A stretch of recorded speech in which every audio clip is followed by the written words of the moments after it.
अस्सलाम वालेकुम, आदाब। मैं हूं मोहसिन और बीबीएन पर आप देख रहे हैं खबरनामा। आइए नजर डालते हैं हेडलाइंस पर।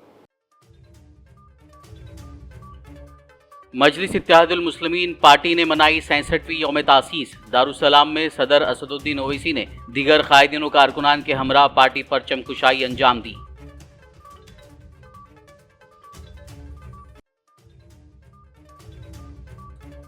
असदुद्दीन ओवैसी ने वक्फ बिल के हवाले से नरेंद्र मोदी हुकूमत को घेरा। कहा, मोदी हुकूमत सिर्फ मुसलमानों से नफरत की बुनियाद पर वक्फ कानून को नाफिज करने का बिल ला रही है।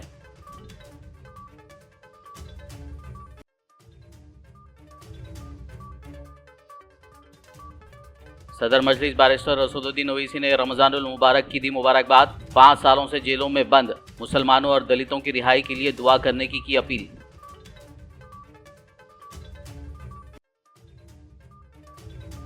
रेवंत रेड्डी ने यंग इंडिया पुलिस स्कूल की वेबसाइट और ब्रोचर का किया इफ्तिताह। पुलिस स्कूल को भी सैनिक स्कूल की तरह मुल्क के लिए एक रोल मॉडल बनाने की पेश की तजवीज़।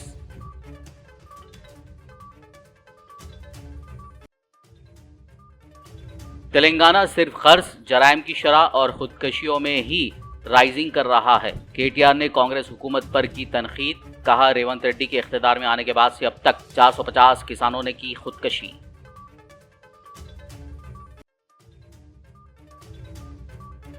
तेलंगाना रियासत के मुसलमानों को माह रमजान की पुरखुलूस मुबारकबाद। सदर तेलंगाना जागृति व बीआरएस एमएलसी के कविता का प्याम।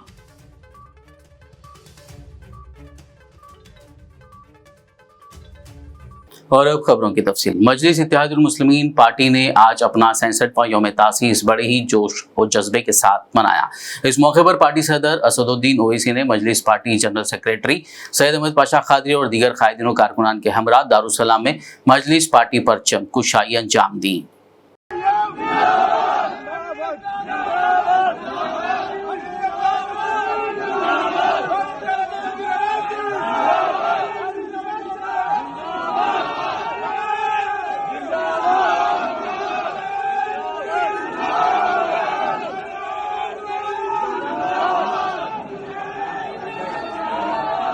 मजलिस इत्तेहादुल मुस्लिमीन पार्टी की 67वीं यौम तासीस तकरीब से खिताब करते हुए सदर मजलिस बैरिस्टर असदुद्दीन ओवैसी ने नरेंद्र मोदी को निशाना बनाया। उन्होंने सवाल किया कि क्या हम नफरत की बुनियाद पर तरक्की याफ्ता भारत बना पाएंगे। उन्होंने ये भी सवाल किया कि क्या सुप्रीम कोर्ट के हुक्म के बावजूद महज इल्जामात की बुनियाद पर महाराष्ट्र में एक गरीब मुसलमान की दुकान पर बुलडोजर क्यों चलाया गया। वो मैच हो गया, हम जीत गए, अल्हम्दुलिल्लाह। महाराष्ट्र में एक जगह पर एक पंचर की दुकान है, छोटी दुकान, यूपी से आके 18, 16, 17 साल से रह रहा, उसको बुलडोजर लाके दुकान को तोड़ दिया। क्यों तोड़े? नहीं, उन्हें दूसरे फला मुल्क के बारे में नारा लगाया। आप कौन होते भाई? सुप्रीम कोर्ट ने क्या कहा था कि किसी का घर नहीं तोड़ा जा सकता जब तक ड्यू प्रोसेस इस्तेमाल नहीं होगा। तुमने ड्यू प्रोसेस इस्तेमाल किया। गलती क्या थी? मुसलमान था, तुमको मुसलमान देखते कि पाकिस्तान नजर आता। अरे ये दारुसलाम में मजलिस की मौजूदगी इस बात का ऐलान कर रही है कि हमने जिना के 2 नेशन थ्योरी को अपनी जूती पर नहीं रखा, बल्कि किसी और जगह पर रखकर उसको थूक दिया उसके ऊपर। और एक गरीब बेचारा, कौन देखे? ठहरिए, कौन देखे उसको? वो बोला नहीं बोला, आप सुप्रीम कोर्ट का जजमेंट है, ड्यू प्रोसेस को फॉलो करके नोटिस देकर दुकान तोड़ दिया उसकी, रोजगार से महरूम कर दिए मुसलमान और उस पर केस लगा दिए। यही आप करना चाहते हैं ना, कि जहां मुसलमान दिखा मारो। और यहां पर भी शमशाबाद में भी परसों वो एक बांकड़ा पहलवान फिर रहा, चड्डों में से मोंढे पलट गए तेरे, याद रख, सुधर जा। बेचारे भैंस के 12 भैंस लेके आए, रोक के मारे। वीडियो देखा हूं मैं। क्या हो रहा है? ये कौन है आप मारने वाले? अगर हर आदमी कानून को अपने हाथ में लेगा तो फिर विकसित भारत बनेगा? लॉ एंड ऑर्डर क्या होगा फिर? और पुलिस पकड़ नहीं रही है उसको। पुलिस बोल भी क्या? नहीं, उन्हें मार के भाग गया। ट्रैफिक कांस्टेबल है, एसआई है, उनके सामने मार रहे। मेरे अजीज दोस्तों और बुजुर्गों, नरेंद्र मोदी बोलते हैं हम विकसित भारत बनाएंगे। क्या विकसित भारत बनेगा? नफरत की बुनियाद पर विकसित भारत बनाएंगे आप। भारत की सबसे बड़ी अक़लियत के खिलाफ नफरत, दुश्मनी, उनके मजहबी इबादतगाहों को छीनकर, उनके घरों को तोड़कर, हमारी जबानों को गाली देकर, हमारे को कटमुल्ला कहकर विकसित भारत बनाएंगे आप। कोई जाने वाला नहीं है भारत से, यही सब ये रहने वाले हैं। दारुसलाम में मुनक़िदा मजलिस पार्टी की 67वीं यौम तासीस तकरीब से खिताब करते हुए सदर मजलिस असदुद्दीन ओवैसी ने वक्फ बिल के हवाले से नरेंद्र मोदी हुकूमत को घेरा। उन्होंने कहा कि नरेंद्र मोदी की हुकूमत सिर्फ मुसलमानों से नफरत की बुनियाद पर वक्फ कानून को नाफिज करने का बिल ला रही है। कैबिनेट में अब नया बिल लाएंगे। मैं फिर से कह रहा हूं, नरेंद्र मोदी की सरकार सिर्फ मुसलमानों से नफरत की बुनियाद पर वक्फ का कानून बनाने के लिए बिल को ला रही है। मुसलमानों की मस्जिदों को छीनने के लिए, दरगाहों को छीनने के लिए, खानखाहों को छीनने के लिए, कब्रस्तानों को छीनने के लिए, इवैक्यू प्रॉपर्टी जो वक्फ है उसको छीनने के लिए, और जो लोग वक्फ की जायदाद पर कब्जा करके बैठे हैं उनको इनाम देने के लिए यह कानून बना रही है। वक्फ बा यूजर को निकालना कितना बड़ा झूठ मोदी जी कर रहे हैं। और क्या कर रहे हैं कि आप हिंदू धर्म की लॉ की किताब है, जस्टिस BK मुखर्जी की किताब, हमारे हिंदू भाइयों से कह रहा हूं, हिंदू लॉयर से कह रहा हूं, BK मुखर्जी की किताब को पढ़ लो। BK मुखर्जी की किताब में यूजर बाय यूजर किसी मंदिर की प्रॉपर्टी हो जाती है, बाय यूसेज प्रॉपर्टी हो जाती है। हिंदू धर्म के भाई बहनों से कह रहा हूं, BK मुखर्जी की किताब में जब वो हो सकता है तो मुस्लिम धर्म में वक्फ बाय यूजर कैसा निकालेंगे आप? राम मंदिर के जजमेंट में वक्फ बाय यूजर को अफेल्ड किया गया, और वक्फ बाय यूजर एविडेंस से होता है, पोजेशन से कायम होता है। मोदी बोल रहे नहीं, वक्फ बाय यूजर मैं निकालूंगा। और क्या बोल रहे हैं? अगर डिस्प्यूट होगा नहीं होगा वक्फ बाय यूजर, अगर गवर्नमेंट प्रॉपर्टी होगी तो वक्फ बाय यूजर नहीं होगा। वक्फ बाय यूजर कैसा नहीं होगा? जब BK मुखर्जी हिंदू धर्म के मामले में लिखते हैं और कोर्ट उसको मानती है, सुप्रीम कोर्ट राम मंदिर, बाबरी मस्जिद मान लिया, मोदी बोल रहे नहीं नहीं, वक्फ बाय यूजर निकालने का मतलब एक ही है कि मस्जिदों को ले लो। इसकी एक मिसाल दे रहा हूं, पार्लियामेंट के सामने मस्जिद देखिए आप लोग। पार्लियामेंट के सामने मस्जिद जो है, दिल्ली की हुकूमत बोलती वो हमारी प्रॉपर्टी है, वक्फ बोलता वो हमारी प्रॉपर्टी है। कलेक्टर को इतना पावर दे रहे हैं। आजा हो रही है। ये जो वक्फ बिल लाया जा रहा है, हमको हमारे इबादत गाहों से महरूम करने के लिए लाया जा रहा है। और उलमा इकराम ने हमको बताया कि वक्फ एक किस्म से इबादत है, उस इबादत से मुसलमानों को महरूम करने के लिए लाया जा रहा है। मेरे अजीज दोस्तों और बुजुर्गों, वक्फ बाय यूजर ये है।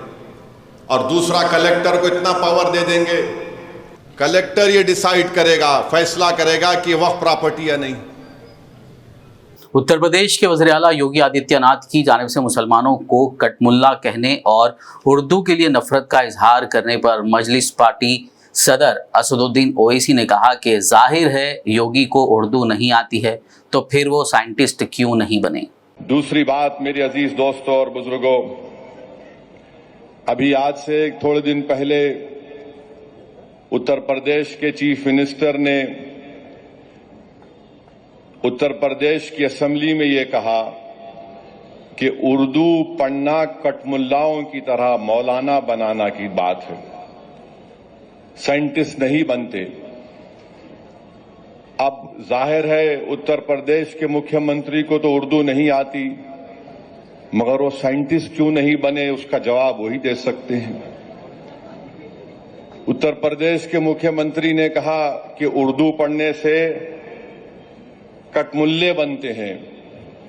अब उत्तर प्रदेश के मुख्यमंत्री के जो बुजुर्ग थे या जिस आइडियोलॉजी से वो आती हैं, उनके किसी भी शख्स ने इस मुल्क की आजादी में हिस्सा नहीं लिया।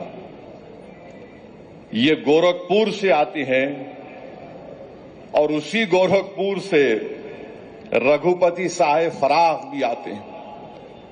फराह गोरखपुरी उर्दू का एक बहुत बड़ा शायर था, मुसलमान नहीं था। अगर शायद असेंबली में कोई उठ के बोल देता मुख्यमंत्री को, तो मुख्यमंत्री बोलते नहीं नहीं, उन्हें भी कटमुल्ला है। तो ये इनकी ये इंटेलेक्चुअल कैपेसिटी है इनकी। फराह गोरखपुरी गोरखपुर के शायर थे, उर्दू के बहुत बड़े शायर थे।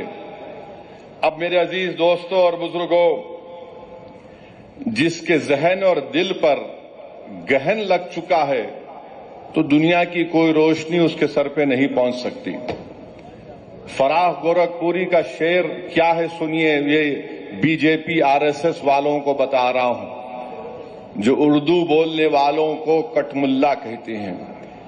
फराह गोरखपुरी ने कहा था, सरजमीन हिंद पर अक़वाम आलम के फराख, सरजमीन हिंद पर अक़वाम आलम के फराख, काफिले बसते गए हिंदुस्तान बनता गया।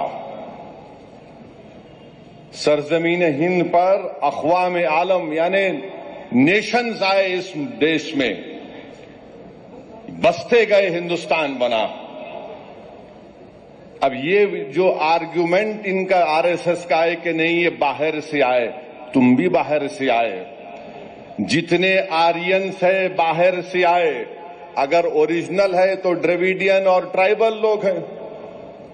फराह गोरखपुरी ने सच्चाई को बयान कर दिया। सदर मजलिस असदुद्दीन ओवैसी ने दारुसलाम में मुनक्कदा मजलिस पार्टी की 67वीं यौम तासीस तकरीब से खिताब करते हुए वोट की अहमियत पर बात की। उन्होंने शहरियों से कहा कि अपने वोट की अहमियत को समझें। हम बीजेपी को नहीं रोक सकते, ये हमारी जिम्मेदारी नहीं। बीजेपी को रोकना तमाम सेक्युलर पार्टियों की जिम्मेदारी है, अगर वो सेक्युलर हैं तो। उन्होंने सवाल किया कि तमाम सेक्युलर पार्टियों के वोटर्स कहाँ गए। उन्होंने भारत के शहरियों से कहा कि मुल्क की जमहूरियत मजबूत होगी अगर मुस्लिम दलित नुमाइंदों को वोटर अपने वोट का इस्तेमाल करते हुए कामयाब करेंगे।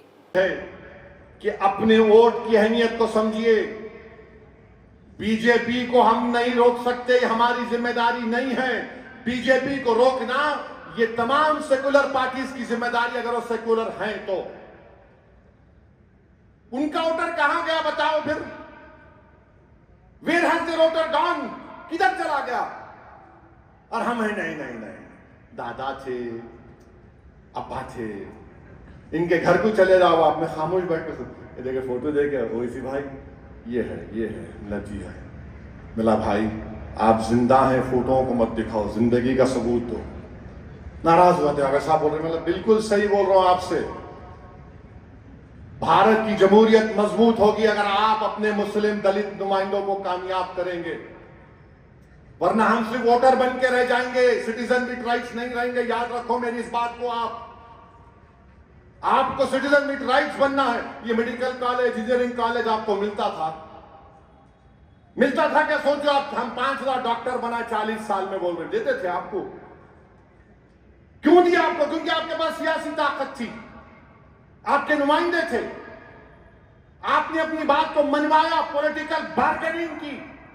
और लाखों सलाम उस रब्बे करीम के हबीब मोहम्मद मुस्तफा सल्लल्लाहु अलैहि वसल्लम के सदक़े तुफैल में अल्लाह ने सालारे मिल्लत के और उनके तमाम उस वक्त के साथियों में इस बात को डाला कि हम वोट डालेंगे, भास्करों का साथ देंगे, मगर अपनी जात के लिए नहीं, कौम के मफाद में करेंगे।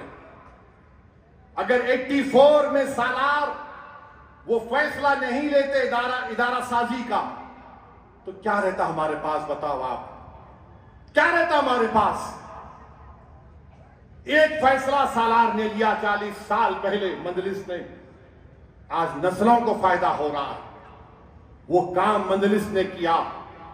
मेरे अजीज दोस्तों, सदर मजलिस बारिस्टर असदुद्दीन ओवैसी ने माह रमजान की मुबारकबाद देते हुए कहा कि बराए करम उन मुसलमानों और दलितों की रिहाई के लिए दुआ करें जो पिछले 5 सालों से जेलों में बंद हैं। आज रात से बाद नमाज मगरिब शुरू होगा, रहमतों का महीना शुरू होगा। आपको उसकी पेशगी मुबारकबाद। और अल्लाह सुब्हानहू व तआला हम तमाम को तौफीक दे कि हम माह रहमत को सही तरीके से उसके आदाब को मलूज रखकर गुजारें। हम पूरे रोज़े रखें, पूरी नमाजें पढ़ें, ज़कात निकालें। ये इस्लाम के 5 पिल्लरों में से एक पिल्लर है, सुतून है रमजान। तो अगर आप रोजा रहेंगे और नमाज गोल तो फिर गलत। आप नमाज पढ़ रहे बराबर और रोजा नहीं रख रहे, वो भी गलत है। तो रोजा रखिए। और ख़ास तौर से ख़वातीन से अपील है कि जब शॉपिंग को निकलते तो शॉपिंग की क़ज़ा हो सकती, नमाज की क़ज़ा नहीं करना चाहिए। तो ख़वातीन से भी अपील है कि अपना टाइमिंग सेट करके निकलो आप। और मेरी शौहरों से भी अपील यह है कि अपनी बीवियों को 30 दिन तंग मत करो, छोड़ो उनको, रहम करो उनके ऊपर। ना नारे लगाने वाले ही तंग करते, गीरतमंद नीचे मुंडी डाल के बोलता सही बोल रहे भाई, दिल को तकलीफ पहुंच रही। तो 30 दिन 29 दिन बीवी को तकलीफ नहीं करना, अम्मा को भी तकलीफ नहीं देना। सबर कर लो, जाके बोलना मैं रोजा रह रहा हूं, जरा क्या पका रहे आज, नहीं। ये बीवी को भी रोजा फर्ज है, तो जरा रहम करो, अच्छे इंसान बनो। रोजा क्या है, मुंह में नहीं जाना। अब रोजे के आदाब उलमा ये भी बताए, इससे मुंह से क्या गलत निकलना वो भी नहीं निकलना। अकबरुद्दीन ओवैसी साहब की एक तकरीर बड़ा सोशल मीडिया पे एक बहुत वायरल हुई, नहीं जब तक गोश्त जाके दाढ़ में अटकता नहीं, पेट में उसको सुकून नहीं मिलता। तो नहीं, अब क्या है अपना मुंह में जाना, और जो मुंह से निकलता एहतियात से। तो आप तमाम को मुबारकबाद, कसरत से दुआ करिए कि अल्लाह सुब्हानहू व तआला हमारे वतन अजीज में अमन को कायम करे, इस वतन को अल्लाह मजबूत रखे, इस वतन को जो ख्वाबों के तहत हमारे बुजुर्गों ने आज़ाद किया हम उन ख्वाबों को पूरा कर सकें। और इस वतन अजीज के जेल में जो मुसलमान, दलित, इस हुकूमत के मुखालिफ लोग हैं, अल्लाह उनको रिहा करवा दे। मजलिसी फ्लो लीडर अकबरुद्दीन ओवैसी ने दारुस्सलाम में मुनक्कदा मजलिस पार्टी की 67वीं यौम तासीस तकरीब से खिताब करते हुए कहा कि दयानतदार, ईमानदार, दूरंदेश, फ़ख्र मिल्लत और सालार मिल्लत के जानशीन हैं नक़ीब मिल्लत बारिस्टर असदुद्दीन ओवैसी, जो हमारी नुमाइंदगी कर रहे हैं। ईमानदार, दयानतदार, दूरंदेश, फ़ख्र मिल्लत, वो ईमानदार, वो दूरंदेश, वो मुसीबतों में साबित कदमी से खड़े रहने वाले सालारे मिल्लत का और फख्रे मिल्लत का जानशीन है ये नकीब मिल्लत, जो आपकी नुमाइंदगी कर रहा है। आपको, हमको अपनी जमात की अहमियत को समझना होगा, इसकी ताकत को समझना होगा और अपनी क़यादत को मजबूत करना होगा। अरे हमने तो अपनी जिंदगी जी ली और बिलखुसूस मैं तो अपनी दूसरी जिंदगी जी रहा हूं। नहीं तो आज से 14 साल पहले ही इस दुनिया से चला गया होता।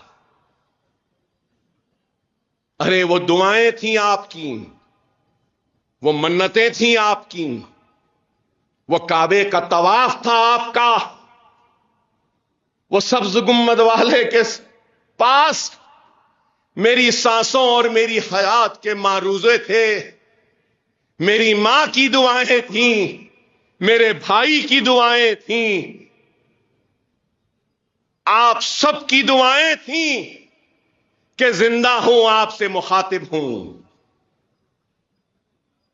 जब तक जिंदा हूं इन दुआओं के खर्च को अदा नहीं कर सकता। चीफ मिनिस्टर रेवंत रेड्डी ने यंग इंडिया पुलिस स्कूल की वेबसाइट और ब्रोचर का इफ्तिताह किया, जो रियासती हुकूमत का तेलंगाना पुलिस खानदानों के बच्चों के लिए एक इंतहाई बावखार इक़दाम है। इंटीग्रेटेड कमांड कंट्रोल सेंटर में मुनक्किदा इस तकरीब में Hyderabad city police commissioner CV आनंद, एडिशनल डीजीपी स्टीफन रविंद्रा और दीगर सीनियर अफसरान ने शिरकत की। वाज़ेह हो कि गुज़िश्ता साल 21 अक्टूबर को वज़ीर आला ने पुलिस खानदानों के बच्चों के लिए बैनुल अक़वामी मियार के स्कूल की तामीर का संग बुनियाद रखा था। वज़ीर आला ने साल 2025-26 के तालीमी साल के लिए दाखिलों का अमल शुरू होने पर बच्चों के लिए स्कूल यूनिफॉर्म और दीगर सामान का जायजा लिया। इस मौके पर वज़ीर आला ने तजवीज़ पेश की कि पुलिस स्कूल को भी सैनिक स्कूल की तरह मुल्क के लिए एक रोल मॉडल के तौर पर तैयार किया जाएगा। खबरनामे में फिलहाल लेंगे एक ब्रेक, मुलाकात होगी इस छोटे से ब्रेक के बाद।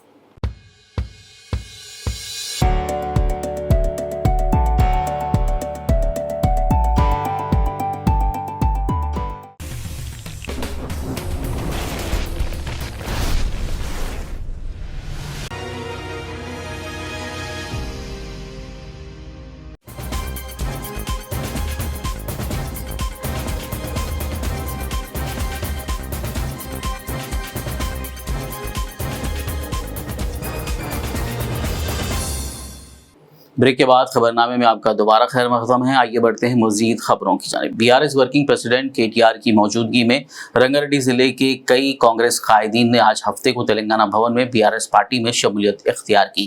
केटीआर ने तमाम को पार्टी खंड पहनाकर बीआरएस में खैर मक़दम किया। इस मौके पर खिताब करते हुए केटीआर ने तेलंगाना राइजिंग पर बात की और कहा कि तेलंगाना कर्जों, जराइम की शरह और खुदकशियों में आगे बढ़ रहा है। उन्होंने कहा कि रियल एस्टेट में जायदादों की कीमतें गिर गई हैं। केटीआर ने बताया कि जनवाड़ा में उनकी भी ज़मीन है। इस दौरान हाइड्रा का जिक्र करते हुए केटीआर ने कहा कि ऐसा लगता है कि हाइड्रा उनके लिए ही लाया गया है। తెలంగాణ ఇస్ రైజింగ్, అప్పులలో పెరుగుతుంది, క్రైమ్ రేట్లో పెరుగుతుంది, ఆత్మహత్యల్లో పెరుగుతుంది. రేవంత్ రెడ్డి ప్రభుత్వం వచ్చినాక ఒక్క సంవత్సర కాలంలో ఈ 450 రోజులలో 450 మంది రైతులు రోజుకొక్కరు చొప్పున చచ్చిపోయారు. ఇప్పటికి ఆత్మహత్య ఒక గన్ల పెరుగుతుంది. ఆటో డ్రైవర్ల ఆత్మహత్యలు రైజింగ్, నేత కార్మికుల ఆత్మహత్యలు రైజింగ్, గురుకుల పాఠశాలల్లో పిల్లల ఆత్మహత్యలు rising. Yes, Telangana is rising. ఎలా రైజింగ్? ఆత్మహత్యల్లో, అప్పుల్లో, క్రైమ్ రేట్లో, ఇళ్ళ మాత్రం రైజింగ్ అయింది. ఒక దానిలో మాత్రం డౌన్ అయింది. మీ శంకరపల్లి కొంప ఉచ్చుకున్నాడు, మొత్తం భూముల రేట్లు డౌన్ అయిందా కాదా? నేను చెప్పేది వాస్తవం కాదా? నాకు కూడా కొద్దిగా భూమి ఉన్నది జన్వాడలో. ఇక దానికి ఇక భూ ప్రపంచంలో ఎవరికి లేదట భూ, జన్వాడలో నాకే ఉందట భూమి. దాని ఎంబడ పడ్డాడు. సరే పడితే వాడు కూలగొట్టరా పోయి ఊకెళ్ళి వెళ్ళింది. హైడ్రా పెట్టిందే నా కోసం అట. హైడ్రా పెట్టి కూలగొడుతుందికే పెట్టిండట. కూలగొట్టుకోరా పోయి ఊకెళ్ళి వెళ్ళిందని చెప్పిన. ఏం చేయాలి ఇక మరి గట్లా తయారైంది కథ. ఇంకా ఘోరం ఏంటంటే వెనకటికి ఎవడో मुकम बागा लेकर अदम बाला कोटकुन। मरकजी बजट में रियासत को सीफर मिला क्योंकि केसीआर की ताकत और केसीआर की आवाज़ मरकज में लड़ने के लिए नहीं थी। ये बात बीआरएस वर्किंग प्रेसिडेंट केटीआर ने तेलंगाना भवन में मुनक्किदा इजलास से खिताब के दौरान कही। उन्होंने कहा कि बीजेपी या कांग्रेस ने रियासत को बजट में कुछ भी हासिल नहीं कराया, जबकि तेलंगाना और यहाँ के अवाम और रियासत के मफादात के लिए केसीआर की क़यादत एक हिफाजती ढाल थी। ఎన్నటికైనా ఈ రాష్ట్రానికి, రాష్ట్ర ప్రజలకు, రాష్ట్ర ప్రయోజనాలకు శ్రీరామ రక్ష ఖచ్చితంగా కేసీఆర్ నాయకత్వం తప్ప బీజేపీతోని కాంగ్రెస్తోని ఎన్నటికి కూడా ఏం కాదు. మీరు యాద పెట్టుకోవాలి. ఇలా 8 మంది కాంగ్రెస్ ఎంపీలు, 8 మంది బీజేపీ ఎంపీలు ఉన్నా రాష్ట్రానికి వచ్చింది గుండు సున్నా అంటే ఖచ్చితంగా అక్కడ కొట్లాడేటోడు లేకపోవడం, ఆడ కేసీఆర్ దళం, కేసీఆర్ బలం, కేసీఆర్ గలం లేకపోవడమే దానికి కారణం. ఇలా మనోళ్ళని మనమే ఓడించుకొని మంది ముంగట దరఖాస్తులు పెట్టే దౌర్భాగ్యం మనకెందుకు? మనోళ్ళని ఒడగొట్టుకోవాలి, ఎంపీలను వేరే వాళ్ళని పంపాలి, ఆగమాగమై మళ్ళీ వాళ్ళ కడపోయి దరఖాస్తు పెట్టాలి. అన్న ఇది కావాలి, అది కావాలి. అదే మనోడు ఉన్నాడు అనుకో, బరాబర్ అడుగుతాం, అన్న ఇది కావాలి అంటాం. అదే వాడనుకో, సారు ఇది కావాలని అడగాలి. అందుకే నేను అనేది, దయచేసి భవిష్యత్తులో అక్క చెప్పినట్టు అది పంచాయతీ ఎన్నికైనా పార్లమెంట్ ఎన్నికైనా ఎగరాల్సింది గులాబీ జెండానే. అట్లయితేనే తెలంగాణ నిలుస్తుంది, తెలంగాణ గెలుస్తుంది. తెలంగాణ రేపటి రోజున మళ్ళీ భారతదేశంలో అవ్వల్ దర్జాగా నెంబర్ 1 స్థానంలో ఉండాలి అంటే మళ్ళా కేసీఆర్ గారు తిరిగి మీ ఆశీస్సులతో, మీ దయతో ముఖ్యమంత్రి కావాలి. कांग्रेस ने एमएलसी तीन मार मल्लन्ना को मुअत्तल कर दिया। तेलंगाना प्रदेश कांग्रेस कमेटी की डिसिप्लिनरी कमेटी ने पार्टी में डिसिप्लिन का हवाला देते हुए इस फैसले का ऐलान किया। इससे कबल टीपीसीसी ने 5 फरवरी को 3 मार मल्लन्ना को पार्टी मुखालिफ सरगर्मियों के लिए वजह बताओ नोटिस जारी किया था, जिसमें 12 फरवरी तक वजाहत तलब की गई थी। ताहम जवाब न मिलने पर डिसिप्लिनरी कमेटी के चेयरमैन जी चिन्ना रेड्डी ने मल्लन्ना की मुअत्तली के अहकाम जारी किए। तेलंगाना प्रदेश कांग्रेस कमेटी के सदर महेश कुमार गौड़ ने 3 मार मल्लन्ना को पार्टी से मुअत्तल करने से मुताल्लिक अपना रद्द अमल जाहिर किया। उन्होंने कहा कि पार्टी ने मल्लन्ना के मामले को उस वक्त संजीदगी से लिया जब उन्होंने मुबैना तौर पर जात पात की मरदमशुमारी के दस्तावेजात को चलाया। महेश गौड़ ने नाराजगी का इजहार करते हुए बताया कि शोकास नोटिस जारी करने के बावजूद भी मल्लन्ना ने उसका जवाब नहीं दिया। इस मौके पर महेश गौड़ ने खबरदार किया कि पार्टी मुखालिफ सरगर्मियों में मुलव्विस हर किसी के खिलाफ तादीबी कार्रवाई की जाएगी। ఈ నియమావళి పార్టీ లైన్లో ప్రతి ఒక్కరు ఉండాల్సిందే, అది అందరికీ వర్తిస్తుంది. ఇంతకన్నా ఘోరంగా కమెంట్స్ చేసుకున్న వాళ్ళు, బూతులు తిట్టుకున్న వాళ్ళు కూడా పార్టీలో ఉన్నారు. కానీ తన మీద వై అని ఆయన క్వశ్చన్ చేస్తున్నారు. ప్రభుత్వము రాహుల్ గాంధీ గారి ఆశయం తెలంగాణ ప్రభుత్వం ఇంప్లిమెంట్ చేస్తే నేను ఆ భాష వాడిన కానీ ఆయన వాడిన భాష ఆ కాయిదాలను చింపేసి తీరు పట్ల ఏఐసీ చాలా తీవ్రంగా పరిగణించారు. సస్పెన్షన్ల విషయంలో రెడ్ల పట్ల అంటే ఓసీ సామాజిక వర్గానికి సంబంధించిన నేతల పట్ల కులము మతము పార్టీ క్రమశిక్షణ ముందు కులము మతము పనిచేయదు. పెద్ద చిన్న తారతమ్యం ఉండదు. పార్టీ లైన్ దాటినప్పుడు ఎంతటి వారిపైన క్రమశిక్షణ చర్యలు ఉంటాయి. మల్లన్న విషయంలో మొదటి నుంచి కూడా చాలా విషయాల్లో ఆయనకి మందలిస్తూ వచ్చినాము. ఇది పద్ధతి మంచిది కాదని చెప్తూ వచ్చినాము. అయినప్పటికీ కూడా ఆయన ఆ కాయిదాన్ని తగిలియడం అనేది చాలా తీవ్రంగా పరిగణించాల్సి వచ్చింది. सदर तेलंगाना जागृति व BRS MLC कई कविता ने तेलंगाना के तमाम मुसलमानों को माह रमज़ान की दिली मुबारकबाद दी। उन्होंने अपने पयाम में कहा कि इस मुबारक मौके पर मैं आप सब के लिए नेक ख्वाहिशात और तवक्कुआत का इजहार करती हूँ और उम्मीद करती हूँ कि माह सियाम आपकी ज़िंदगी में अमन, खुशहाली और रोशनी लेकर आए। मैं दुआ गो हूँ कि ये माह करीम न सिर्फ रियासत व मुल्क बल्कि दुनिया भर में मज़ीद खैर ख्वाही, मोहब्बत, इंसानियत, जज्बा इसार व क़ुरबानी और खुशियों की सौगात का सबब बने। आप सब के रोज़े इबादत और कार खैर कबूल हों।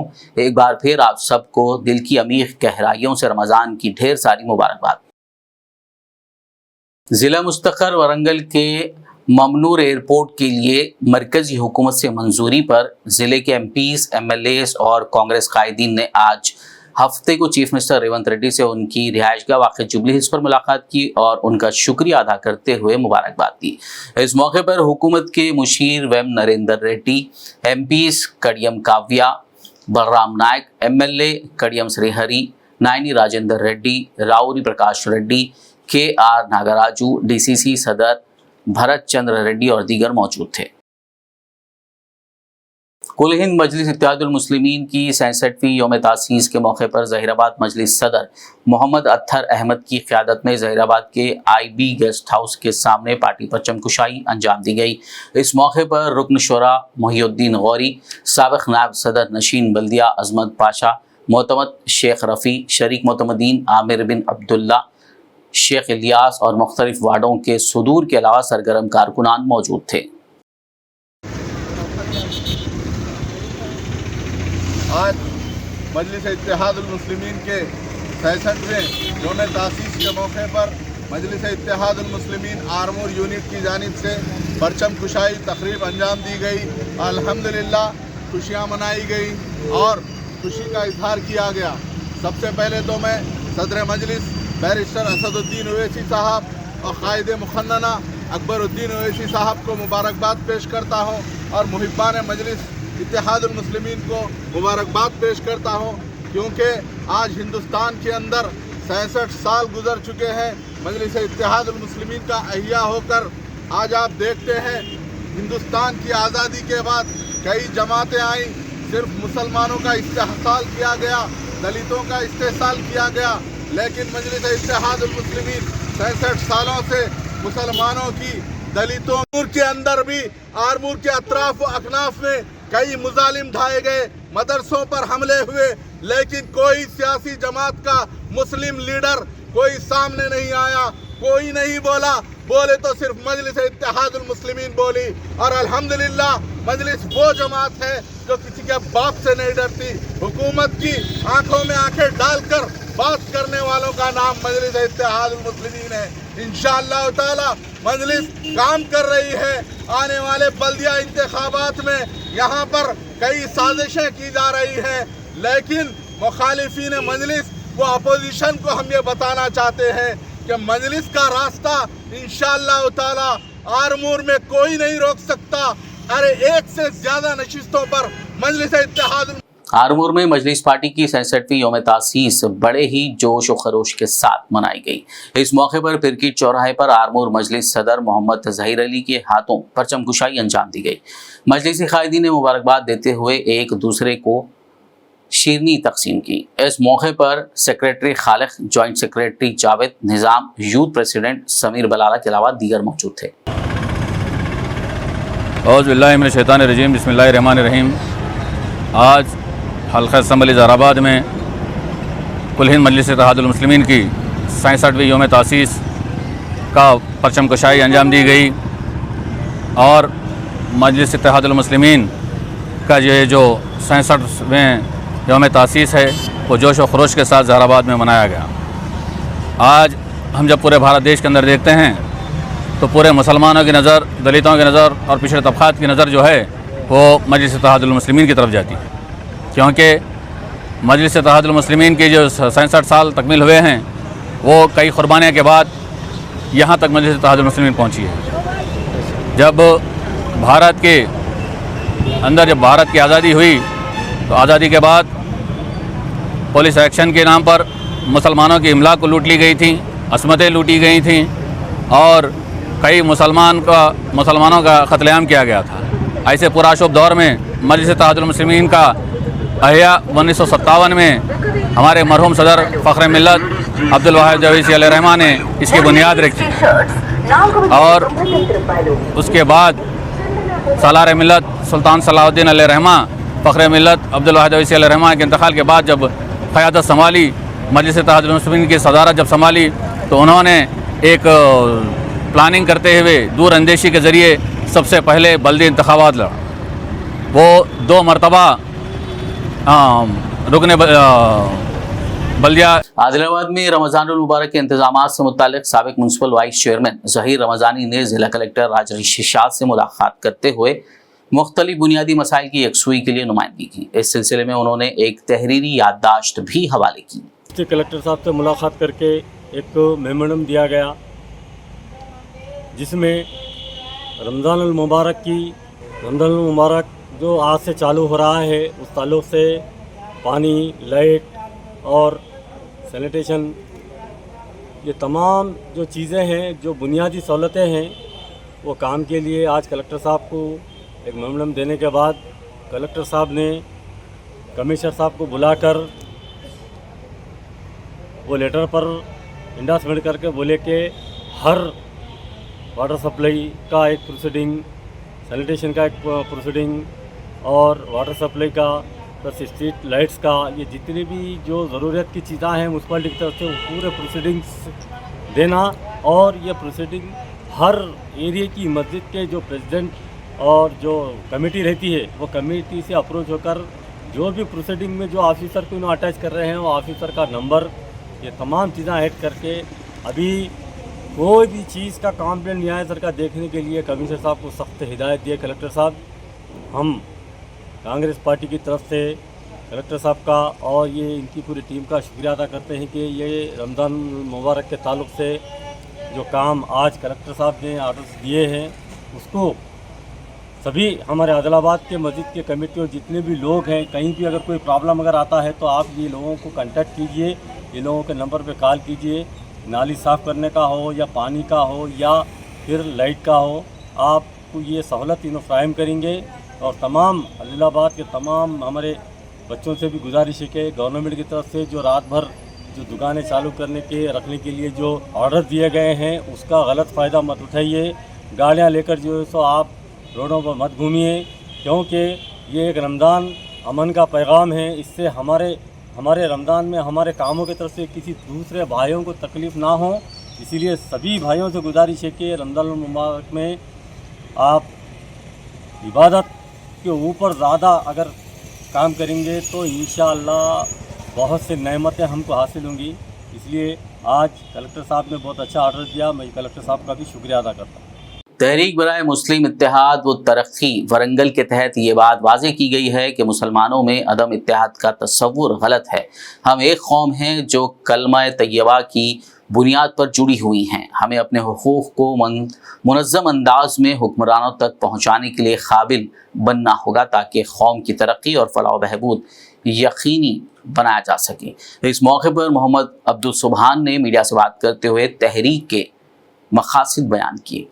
ग्रेटर वारंगल म्यूनसिपल कॉरपोरेशन के हुदूद में मुसलमानों के इत्तेहाद के लिए और मुसलमानों के तरक्की के लिए एक तंजीम Muslim Unity and Development Movement तहरीक बराए मुस्लिम इत्तेहाद व तरक्की के नाम पर शुरू किया गया है, जिसमें तकरीबन जो है 35 ओहदेदार हैं। हमारे जो है ख्वाहिश हैं, ख्यालात हैं कि हमारे कौम को तरक्की और मजबूत करने के लिए, हमारे कौम को जो है मुस्तहकम करने के लिए जो भी करना है और वो सिर्फ़ और सिर्फ कलमे की बुनियाद पे हमारे तमाम मुसलमानों को इत्तेहाद के तौर पे बुलाकर मुत्तहिद करना हम तय करे हैं। सबसे पहले मसाजिदों को अपने मरकज़ बनाते हुए हर मस्जिद वारंगल के हर मस्जिद के अहाते में जितने भी मुसलमान हैं उन तमाम को जोड़ के मेंबरशिप बना के इंशाअल्लाह उन लोगों की एक कमेटी बना के वो हर हल्के से जो है हमारे सेंट्रल कमेटी को इत्तला मिले जैसा, और हर हल्के के जो है क्या कुछ कर सकते हैं हमारी सेंट्रल कमेटी उसके ताल्लुक से गौर व फिक्र करके उनके ताल्लुक से मदद करने के लिए पूरी तरीके से कोशिश करना तय किए हैं। और इन ख्यालात के तहत, इन अज़ाइम के तहत हम ये तंजीम मुस्लिम यूनिटी और डेवलपमेंट मूवमेंट बनाए हैं। हम इसी तरीके से मुसलमानों के तालीम के ताल्लुक़ से जो हुकूमत के तरफ से जो है रेजिडेंशियल स्कूल जो खुले हैं, कॉलेज भी बने हैं, वो हमारे बच्चों को जो है उन कॉलेजों में और स्कूलों में शरीक करने के लिए और तालीम के लिए उनको जो है बाकायदा जो है तरबियत दे करके तालीम की तरफ राग़िब करना भी है हमारा काम। तेलंगाना हक़ुल्ला पोराटा समिति की जानिब से कुड़ंगल में एक इजलास मुनक़्क़िद किया गया, जिसमें हल्का, मंडल और टाउन कमेटियों की तश्कील दी गई। इस मौके पर रियासती वर्किंग सदर मोहम्मद वसीम, कुड़ंगल हल्के के अक़लियती क़ायदीन डॉक्टर नवाज व दीगर के अलावा नई तश्कील शुदा कमेटी के अरकान ने शिरकत की।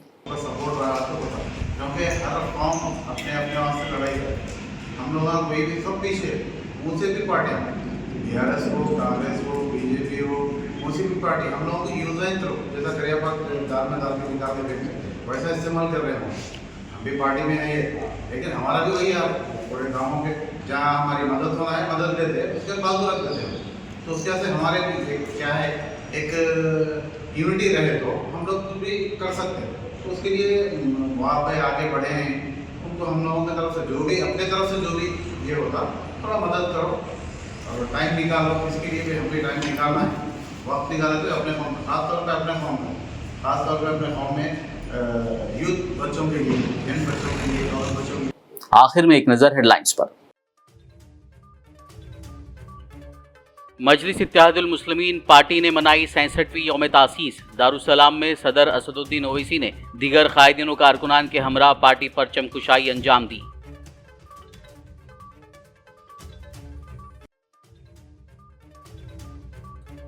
असदुद्दीन ओवैसी ने वक्फ बिल के हवाले से नरेंद्र मोदी हुकूमत को घेरा।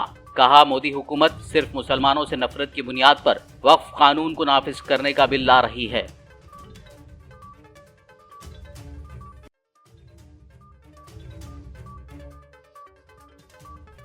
सदर मजलिस बारिस्टर असदुद्दीन ओवैसी ने रमजानुल मुबारक की दी मुबारकबाद। 5 सालों से जेलों में बंद मुसलमानों और दलितों की रिहाई के लिए दुआ करने की अपील।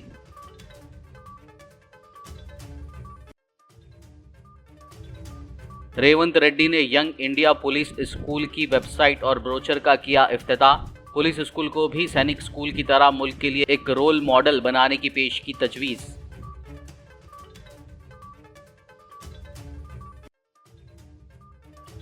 तेलंगाना सिर्फ कर्ज, जराइम की शरह और खुदकशियों में ही राइजिंग कर रहा है। केटीआर ने कांग्रेस हुकूमत पर की तनकीद, कहा रेवंत रेड्डी के इख्तिदार में आने के बाद से अब तक 450 किसानों ने की खुदकशी।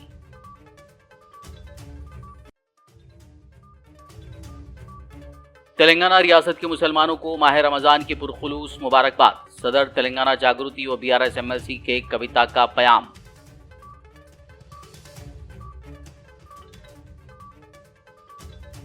खबरनामे में फिलहाल बस इतना ही। ताज़ा तरीन अपडेट्स के लिए देखते रहिए BBN न्यूज़। यूट्यूब और फेसबुक पर मौजूद हमारे वीडियोस को लाइक और शेयर जरूर कीजिए। आप सभी को BBN की जानिब से रमज़ान की पुरखुलूस मुबारकबाद।